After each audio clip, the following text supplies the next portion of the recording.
جناب قاضی صاحب کا تہ دل سے شکریہ ادا کرتا ہوں کہ وہ آج کی اس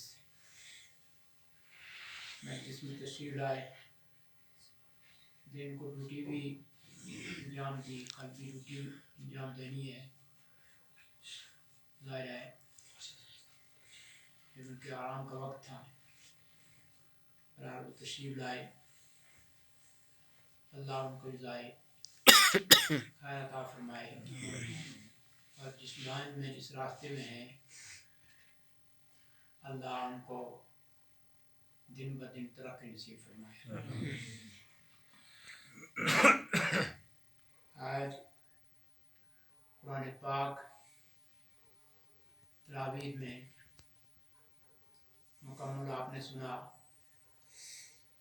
دونوں برخوردار جنہوں نے 15 پارے یکے بعد دیگرے سنائے، یقیناً وہ مبارکباد کے مستحق ہیں۔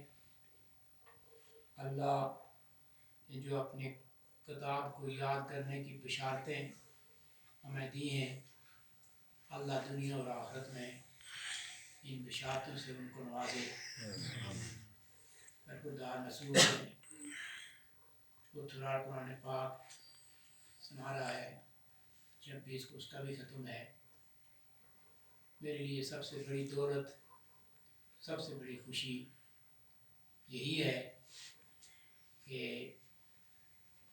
اس رمضان میں پیچھے بھی یہاں قرآن پاک یہاں بھی سنایا جاتا ہے، وہاں بھی سنایا جاتا ہے۔ اللہ اس میں ترقی نصیب فرمائے۔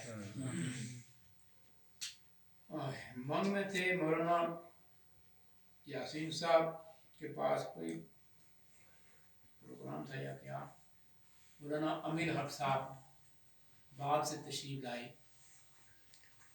تو مولانا یاسین صاحب نے کہا کہ جی آپ جماعت کے ساتھ گئے تھے جنوبی افریقہ میں، وہاں کی کارگزاری آپ سنائیں۔ فرمایا مولانا 2 باتیں میں نے عجیب دیکھی۔ جنوبی افریقہ کے کسی علاقے میں تھے، 7 مہینے کے لیے ماں اہلیہ گئے تھے، کہا کہ وہاں کوئی ایسا گھر میں نے نہیں دیکھا کہ جس گھر میں حافظ قرآن نہ ہو، ہر گھر میں حافظ قرآن تھا۔ ایک حالانکہ وہاں بڑی غربت اور مفلسی بھی وہاں پر ہے، اور دوسرا ہم کو انہوں نے ایک دن بھی کھانے پکانے کے برتن کھولنے نہیں دیے، بس پوچھتے کہ کل لیں آپ کہاں ہوں گے، صبح گاڑی لے کے آ جاتے اور دور جا کر کے آ جاتے۔ اس لیے قرآن پاک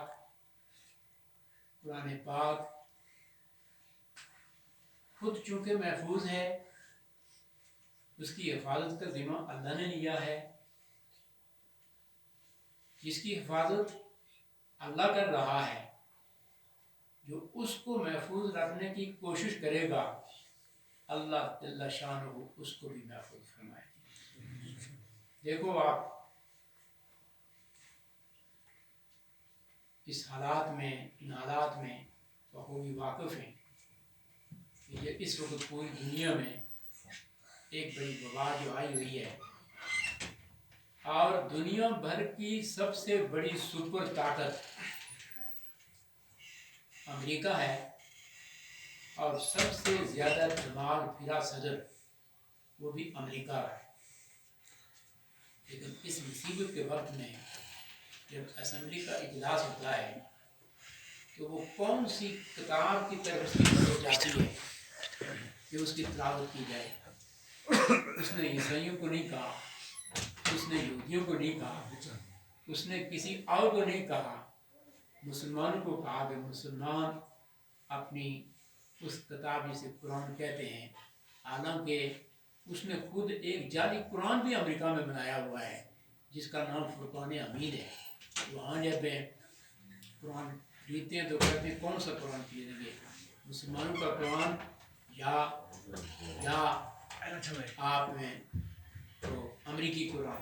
وہ بھی اس نے بنایا ہوا ہے، لیکن اس نے اس کی پڑھنے کے لیے اس اپنے قرآن کو بھی سامنے نہیں کیا، مسلمانوں کے قرآن کو سامنے کیا۔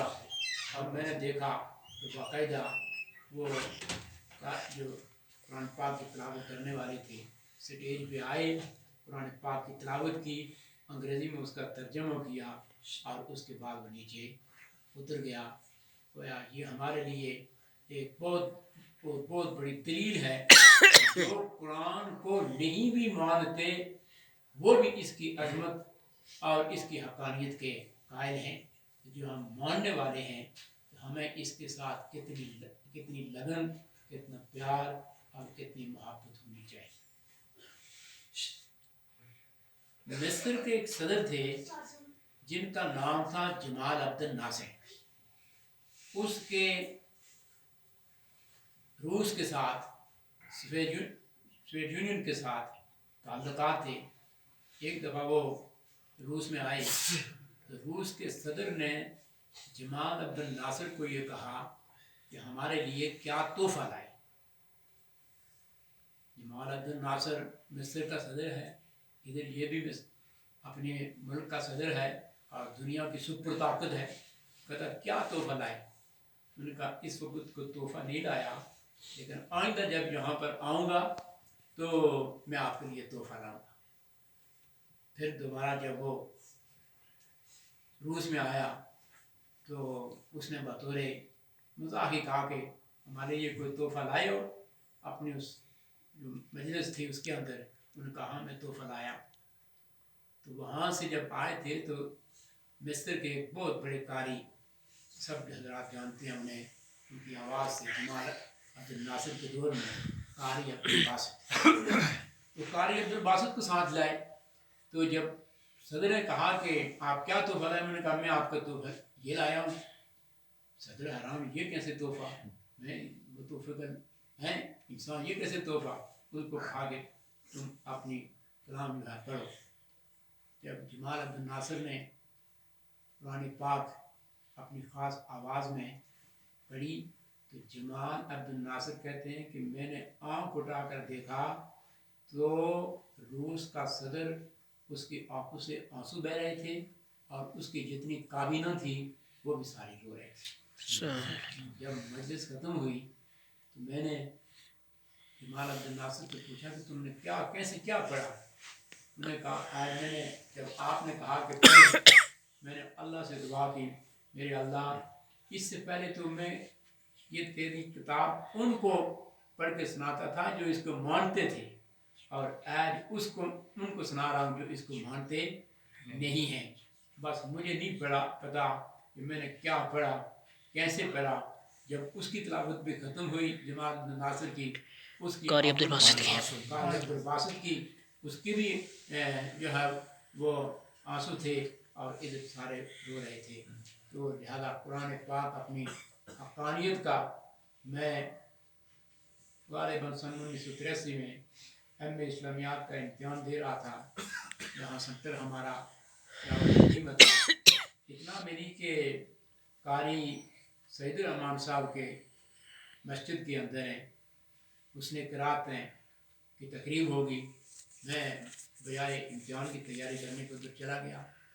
وہاں مجلس میں پہنچا، قاری عبد الباسط صاحب خود تشریف لائے تھے اور بھی کچھ حضرات تھے۔ مولانا عبد القادر خطیب شاہی مسجد لاہور وہ بھی ان کے ساتھ تھے۔ انہوں نے کہا کہ ہندوستان میں جو دارالعلوم دیوبند، اس کی ایک تقریب جس کو جشن 100 سالہ کہتے ہیں، جس سالہ کی تقریب تھی، اس وقت میں مدینہ یونیورسٹی میں تھا۔ وہاں یونیورسٹی نے 14 طلباء کو خود ویزا جاری کیا کہ تم دارالعلوم کے اس جشن کے اندر، اس جلسے کے اندر تم شرکت کے لیے جا سکتے ہو۔ دنیا بھر سے بڑے بڑے علماء اور بڑے بڑے قراء انہوں نے دعوت دی تھی۔ تو عبدالقادر مولانا حضرت عبدالقادر صاحب آزاد نے کہا کہ قاری عبد الباسط نے مجھے بتایا اور ہمیں خود بھی اس بات کا علم ہے کہ جب دارالعلوم دیوبند کی اس جشن 100 سالہ کی پہلی تقریب ہوئی اور پہلی تقریب میں شروع ہونے والی تھی، اس وقت اس کی جو वज़ीर आज़म थी वो इंदिरा गांधी थी, जो मौजूदा उसका बेटा है राहुल गांधी की जो है वो वालदा थी। तो कहते हैं वो भी उसने कहा कि मैं इससे जैसे मैं आती हूँ इन तोमिया हैरान हो गई कि भाई हमने इसको दावत तो दी नहीं, तो ये कैसे आ रही है, और फिर वो सरबराह है इस मुल्क की, तो हम रोक भी नहीं सकते हैं। कहते हैं वो इंदिरा गांधी आ गई, स्टेज पर बैठ के, हम भी कमीशन से बैठ के कारी अब्दुल बासित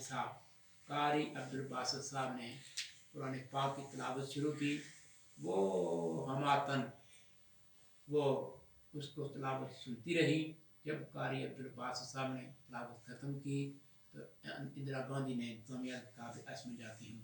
उन्होंने कहा कि क्यों? उन्होंने कहा मैं तो कारी अब्दुल बासित साहब की कुरान पाक की तिलावत सुनने के लिए आई।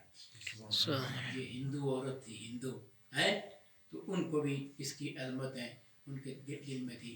इसलिए मेरी गुजारिश ये है, जैसे मैंने कहा कि चूँकि कुरान पाक एक महफूज किताब है, इसकी हिफाजत का ज़िम्मा अल्लाह ने लिया है, तो इसकी हिफाजत तो अल्लाह करेगा, और जो इसको महफूज रखने की कोशिश करेगा अल्लाह उसकी भी हिफाजत फरमाएगा। ये सन 1985 या 84 की बात है। पंजाब के अंदर है एक तहसील है, तहसील अलीपुर, उसका एक गांव है जो है गांव जतोई, अलीपुर जतोई। उसका एक वाक़या आया, उसको खुद भी उस अखबारात में अपनी किताबों में महफूज है कि एक शख्स था जिसकी 2 बीवियाँ थी, एक का 4 बच्चे थे, एक का 1 बच्चा था। जाहिर है वो मातरेर भाई था, तो कुछ उसके साथ वसूल तो करते थे। एक दफ़ा वो चले गए बाहर, तो वो जो 4 थे वो ईंटों के पट्टे पर काम करते थे। उनका ईंटों का पट्टे पर वो काम करते थे, जिसमें ये ईंटें पकाई जाती हैं, पट्टा होता है उसमें पकाई जाती हैं, और वो जो हमारे पास आती हैं। कहते हैं वो भी गया असर का वक्त था, तो उन चारों ने उसको, एक जो भाई था सौतेला भाई, उसको पकड़ कर वो जब वो पट्टे के अंदर डाल दिया और आगे से दरवाज़ा बंद कर दिया। जब करके आ गई तो रमज़ान का महीना था, रोज़ा खोलने का वक्त आया, तो उसकी वालदा ने पूछा कि किधर गया? उन्होंने कहा हमें तो कोई पता नहीं। शाम का वक्त हुआ तो उसकी वालदा ने और अपने खामद से कहा कि ये कोई शक गुजरता है कि ये कोई मामला हो ना हो। इस तरह जब उधर गए हुए थे, वालद गया जाकर जो है वो पट्टे पर पहुंचा, दरवाजे पे पहुंचा, कुछ उसने थोड़ा सा हरकत की, अंदर से आवाज़ आई कि अल्हम्दुलिल्लाह अल्हम्दुलिल्लाह, मैं इस वक्त सही सलामत ज़िंदा हूँ, मुझे यहाँ से निकाला।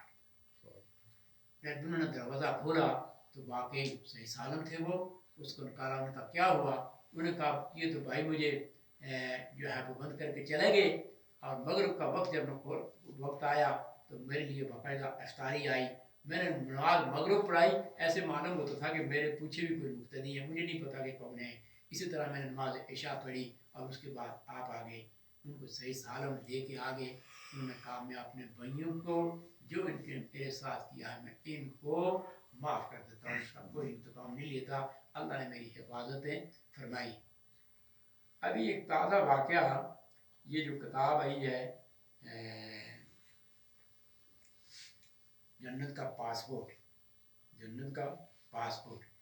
इसमें एक बहुत बड़े अल्लामा साहब का गुजरे हैं, उनके हवाले से हमने कहा कि मैं बीमार हुआ और मुझ पर बेहोशी तारी हो गई। लोगों ने मुझे जो है वो मुर्दा समझ कर मुझे दफन कर दिया, और जब मैं कब्र में दफन करके चले गए तो बाद में मुझे होश आया, लेकिन अब मैं कब्र के अंदर हूँ, मैं क्या कर सकता हूँ? हाँ, मैंने ये सुना था कि बहुत सी कोई मुश्किल से मुश्किल तरीन मसला हो, 41 मरतबा सूरत यासीन पढ़ के 41 मरतबा सूरत यासीन पढ़ के दुआ की जाए, अल्लाह उसकी मुश्किल को हल फरमा देंगे। मैंने सूरत यासीन पढ़नी शुरू कर दी, 1 दफ़ा 2 दफ़ा 3 दफ़ा।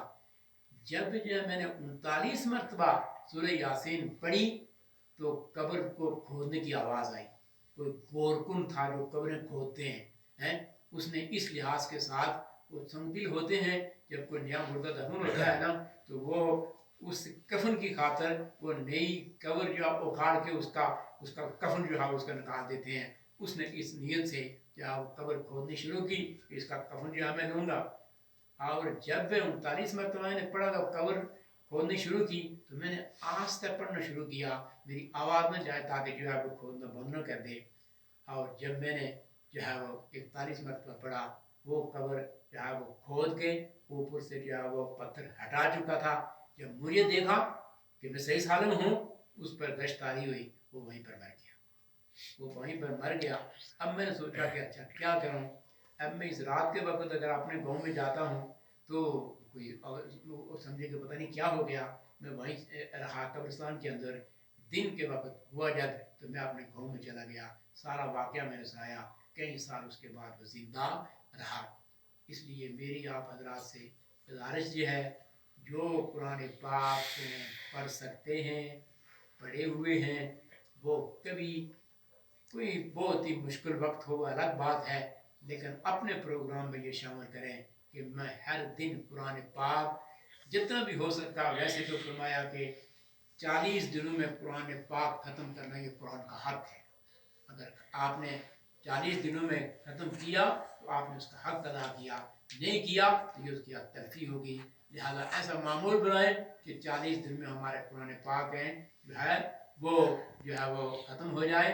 नहीं तो कम अज़ कम जितना आपसे हो सकता है वो इसको तिलावत करेंगे, आपके अल्लाह ताला हर मुश्किल जो है वो आसान फरमाएंगे। और फिर जो है जैसे कि हदीस में भी आता है कि जब कब्र के अंदर दफन हो जाएंगे तो एक नहायत हसीन खूबसूरत चेहरे वाला एक नौजवान आ जाएगा। फरिश्ते सवाल करने के लिए आएंगे, वो कहेंगे तुम हटो तो हम इससे सवाल करें। उन्होंने कहा तुम जिसके मामूर हो करो, मैं तो इसके अलग नहीं हो सकता जब तक इसको जन्नत में दाखिल न कर दूँ। मैं यहीं से साथ रहूँगा। जब वो सवाल जवाब करके चला जाएंगे, ये पूछेगा कि आप कौन हैं जो इस वहशत के, इस खौफनाक, इस अंधेरे के आलम में मेरे साथ रहे। उन्होंने कहा मैं कोई और चीज़ नहीं हूँ, मैं वही कुरान पाक हूँ जो कुरान पाक कभी तुम ऊंची आवाज़ से पढ़ा करता था, कभी धीमी आवाज़ से पढ़ा करता था। लिहाजा इस खत्म कुरान पाक की निस्बत से हम ये अपने दिल के अंदर ऐड करें, कुरान पाक की तिलावत हमने नहीं छोड़नी, कुरान पाक की तिलावत हमने नहीं छोड़नी है। सुबह के वक्त हो, दिन के वक्त हो, और या फिर शाम का वक्त हो, मैं कुरान पाक ज़रूर पढ़ूँगा। और पढ़ने के साथ फिर अपनी अपनी जिन औलाद को अल्लाह ने किस बड़ी दौलत से नवाजा है, उनमें से एक कम अज़ कम बच्चा, कम अज़ कम एक बच्ची वो हाफ़िज़ कुरान ज़रूर बना के हमें आखिरत का सरमाया जो है वो इकट्ठा कर देना चाहिए। वो आखिर दावाना अल्हम्दुलिल्लाह।